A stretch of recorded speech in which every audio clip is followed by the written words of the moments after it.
नमस्कार विद्यार्थ्यांनो, आज आपण इयत्ता 7वी भूगोल पाठ क्रमांक 10 मानवी वस्ती या पाठाचा स्वाध्याय बघणार आहोत। प्रश्न पहिला, थोडक्यात उत्तरे लिहा। त्यामधील 1 नंबर प्रश्न, मानवी वस्तीचे विविध प्रकार स्पष्ट करा। उत्तर, विकास प्रक्रियेनुसार मानवी वस्त्यांचे वाडी, ग्रामीण वस्ती, नागरी वस्ती, शहरी वस्ती असे प्रकार पडतात। वितरणानुसार मानवी वस्त्यांचे विखुरलेली वस्ती, केंद्रित वस्ती व रेषाकृती वस्ती असे प्रकार पडतात। 2 नंबर प्रश्न, केंद्रित व विखुरलेल्या वस्त्यांमधील फरक लिहा। केंद्रित वस्तीमधील घरे एकमेकांच्या जवळ असतात, विखुरलेल्या वस्तीमधील घरे एकमेकांपासून दूर असतात।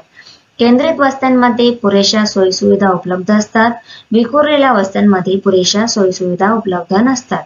केंद्रित वस्त्यांमध्ये लोकसंख्या तुलनेने जास्त असते, विखुरलेल्या वस्त्यांमध्ये लोकसंख्या तुलनेने मर्यादित असते। प्रश्न 3, मानवी वस्त्यांच्या स्थानावर परिणाम करणाऱ्या प्रतिकृती घटकांचे स्पष्टीकरण करा। उत्तर, मानवी वस्त्यांच्या स्थानावर भूरचना, जमीन किंवा मृदा, हवामान, शुष्क भूमी, पाणी पुरवठा, नदी किनारा यांसारखे प्राकृतिक घटक परिणाम करतात। पाण्याची उपलब्धता, सुसह्य हवामान, सुपीक जमीन इत्यादी अनुकूल प्रतिकूल परिस्थिती असलेल्या ठिकाणी मानवी वस्त्या विकसित होतात। उदाहरणार्थ, राजस्थान सारख्या वाळवंटी प्रदेशात पाणवठ्याच्या क्षेत्रात लोकवस्ती केंद्रित झाल्याचे आढळते। प्रश्न 4, मानवी वस्तीचा आरंभ कसा झाला असेल याविषयी माहिती लिहा। उत्तर, सुरुवातीच्या काळात प्रदेशात उपलब्ध असणाऱ्या साधन संपत्तीवरून लोकांचे व्यवसाय ठरत गेले असतील व त्यावरून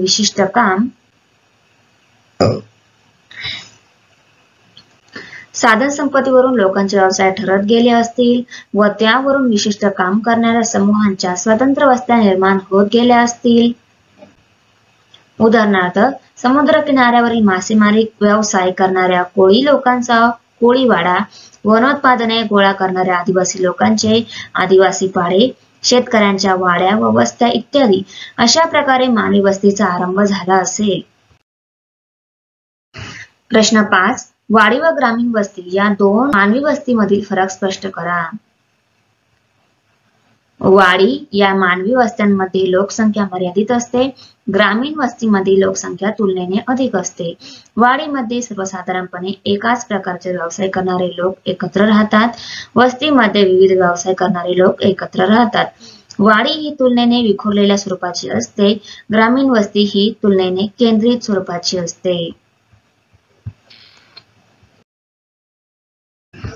प्रश्न 2, पुढील विधानांवरून मानवी वस्त्यांचे प्रकार ओळखून लिहा।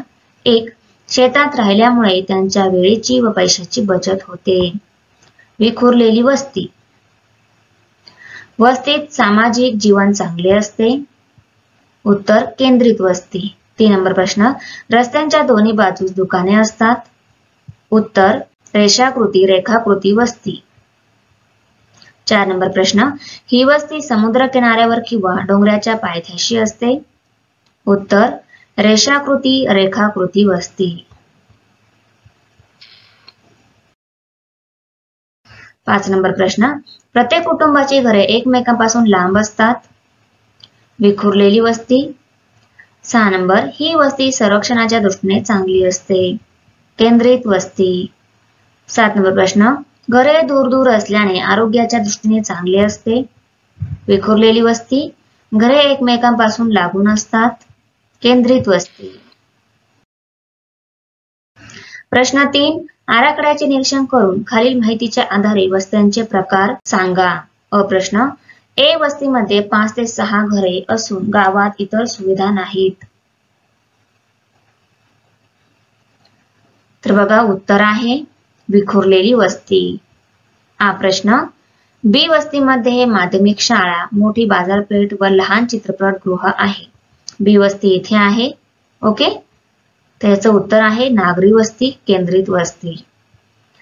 ई प्रश्न, सी वस्तीमध्ये घरे, शेती, अनेक दुकाने व छोटे उद्योगधंदे आहेत। तर सी वस्ती कुठे आहे? बघा इथे। ही आहे ग्रामीण वस्ती किंवा रेखाकृती वस्ती. त्यानंतर ई प्रश्न, डी वस्ती हे नैसर्गिक बंदर आहे, तसेच तेथे अनेक उद्योगधंदे बसलेले आहेत. उत्तर केंद्रित वस्ती.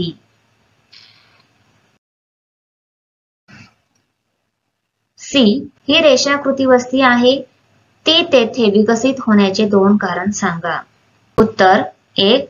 सी हे ठिकाण पर्वतीय प्रदेशाच्या पायथ्याशी म्हणजेच कमी उंचीवर आहे. सी या ठिकाणालगत मुख्य रस्ता आहे. Thanks for watching video.